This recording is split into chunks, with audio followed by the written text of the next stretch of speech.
Et salut à tous, ici The Rafale, et aujourd'hui, j'existe. Je dis ça parce que à cause de mes cours et de d'autres trucs du style, je n'ai pas pu faire de vidéo à temps sur la 1.20, et maintenant, il y a déjà des snapshots. Je ne ferai donc pas de vidéo sur ça, désolé. Cela dit, si vous voulez quand même savoir ce que j'en ai pensé, sachez que j'ai bien aimé le serveur Bedrock du Mobvote.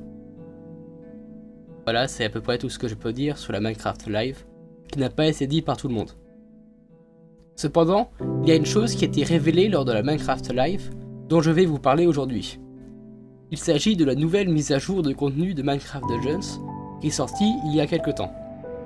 Cette mise à jour porte le numéro 1.16.2.0, et elle rajoute plein de fonctionnalités utiles, dont un nouveau marchand, un nouveau niveau, et pas mal de petits changements et corrections de bugs.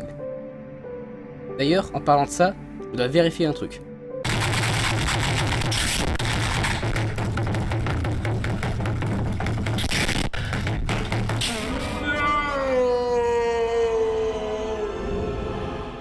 Ouais, ce bug a été patché. Donc cette vieille vidéo que j'ai faite est désormais obsolète. Ne la regardez pas s'il vous plaît. Commençons la présentation des nouveautés. En premier, nous avons un nouveau marchand, l'Enchanter Smith. Il peut être trouvé dans Highblock Halls, dans la zone à ciel ouvert, devant la porte. Et il a la capacité incroyable de pouvoir changer les enchantements d'une arme. Et oui, fini les armes presque parfaites qui sont déjà très bien, mais auxquelles il manque un bon enchantement. On peut choisir quel slot on remplace, mais l'enchantement qui apparaît est aléatoire. Sinon ce serait beaucoup trop OP.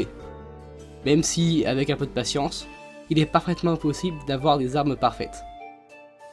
En échange de ces services, l'Enchanter Smith ne demande pas la monnaie normale du monde de Minecraft, mais veut à la place de l'or. Ce n'est pas une mauvaise idée vu que ça rend l'or plus utile, mais ça signifie surtout que ce marchand coûte cher, très cher. J'ai joué beaucoup trop longtemps à Minecraft Dungeons, et j'ai calculé qu'avec le prix actuel, je peux changer 45 enchantements.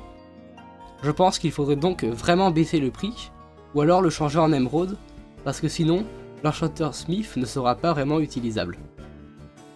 Ensuite, il y a la troisième saison d'aventure, Fauna Fair. C'est une saison sur le thème des animaux. Et comme les saisons précédentes, il y a un circuit de récompenses gratuites et un circuit de récompenses payantes. Comme récompense gratuite, il y a un cochon de Minecraft Turf, un lapin, un pingouin, un pandarou, une vache de Minecraft Turf, un chat, un coq de Minecraft Turf, un autre pingouin et une cape de tortue. Qui n'est pas la même que la cape de tortue de Minecraft Java.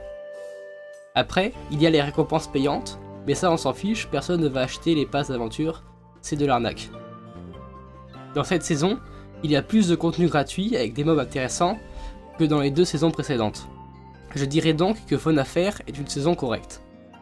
Et maintenant, la meilleure fonctionnalité de cette mise à jour d'après moi, la nouvelle mission Treetop Tangle. Treetop Tangle est une nouvelle mission sur le thème du DLC de la jungle, cependant, comme Gale Sanctum, il n'en fait pas partie et est à la place gratuit. Dans ce niveau, le joueur doit grimper un arbre gigantesque en partant depuis le sol, en entrant dans le tronc et en grimpant sur les branches. Il contient une nouvelle armure, la Root Rot Armor, ainsi que sa version unique, la Black Spot Armor, avec un nouvel artefact, le Totem of Soul Casting, qui, en échange d'âme, recharge complètement le temps de recharge des autres artefacts.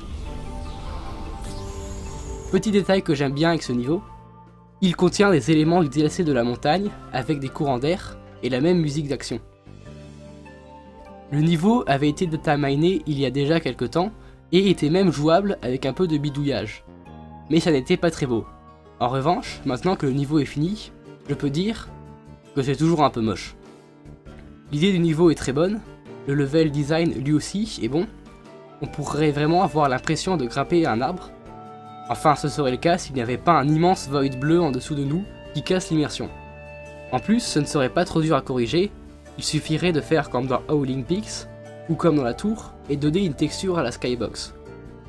Enfin, après, peut-être que ce n'est pas aussi facile que je pense, je ne suis pas un développeur après tout. Mais bon, avec 2 ou 3 mises à jour du jeu par an, je pense que Mojang a le temps de changer la skybox. Après, Treetop Tangle est chouette, et c'est un niveau gratuit. Je pense donc que pour ça, je ne peux pas me plaindre. Pour finir, quelques petits changements. Dans l'inventaire, on peut trier nos objets par catégorie, et désormais on peut faire de même dans le coffre de stockage et chez le forgeron. La tour a des nouvelles pièces et est enfin jouable en multijoueur. Le hub n'est plus en mode nuit, mais en mode canicule. Tout est plus lumineux et pour refléter la nouvelle saison, il y a plus de végétation et des animaux sont apparus sur certains bâtiments.